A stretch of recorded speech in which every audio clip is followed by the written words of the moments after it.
Rome Rome तर काय म्हणतं संगी अजय आपली सीबीटी एक्झाम म्हणून मस्त मित्रासोबत आपण सकाळी सकाळी निघून जातो तिरोडासाठी, कारण आपला सेंटर होता तिरोडालेच न. पाणी तर असं येऊन राहिलं कंटिन्यू सकाळपासून, काय सांगू तुम्हाला, साला जाऊच नाही देतो. तरी पण आम्ही कसंही मग मोसमचे मजे घेत घेत चाललेच जातून.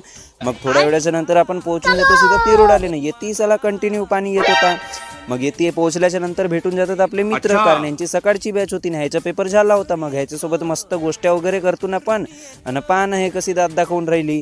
मग मी थोडासा समाज सुधारक बनून जातो. हे मस्त येते माझ्याजवळ ना, म्हणते मला काहीतरी घेऊन नाही म्हणते खायसाठी. घेऊन तर देतो हिच्यासाठी, पण थोडासा थँक्यू तर म्हणते मला, पण काहीच नाही. मग मी पूर्ण वल्ला झालो होतो. म्हणून मस्त पब्लिक प्लेस मध्येच मी कपडे चेंज करत होतो ना. आपल्याला शरम लागते का? बिलकुल नाही लागे. आपण पुरे भयंकर बेशरम माणूस आहो, भयंकर वालेच. मग ते बीच रोडावरच कपडे चेंज करत होतो मी ना. माझे मित्र म्हणत होते अभे असा नो करू, लाता खाशील. पण आपण कोटी लाता खातून, आपण बॉस माणूस. मग मित्राईले मस्त बाय करून टाक. मग आपण पोहोचून जातो सीधा आपल्या सेंटरवर, राजीव गांधी ITI तिरोडाले. मग काय इथं आल्याच्या नंतर इथंही आपले मित्र भेटून जातात. मग तेही मस्त हाय हॅलो करतात. मग येते मस्त पोट्टे पूर्ण लाईनीमध्ये लागले होते, कारण इथं चेकिंग सुरू होती. मग आपणही आपला ॲडमिट कार्ड आणि हॉल तिकीट घेऊन सरी मस्त लाईनीमध्ये लागून जातो. मग पेपर वगैरे देतो मस्त, त्याच्यानंतर येऊन जातो बाहेर. मग बाहेर आल्याच्या नंतर ITIला मस्त बाय करून टाकतो ना. मग आपण येऊन जातो नाश्ता करण्यासाठी. नाही तर तिरोडामध्ये हा पापड फेमस आहे म्हणतात.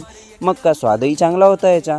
मग आम्ही मस्त नाश्ता वास्ता करून घेतो. त्याच्यानंतर मग आपण निघून जातो सीधा गावासाठी ना. चला गावाकडे जाता जाताही कंटिन्यू पाणी येत होता. पण आपल्याला का आता डायरेक्ट घरीच जायचं होता, म्हणून आपण वल्ले होऊन गेलो तर कोणता म्हणजे का लेनदेन आहे, म्हणून मस्त वल्ले होत जातून मोसमचे मजे घेत घेत.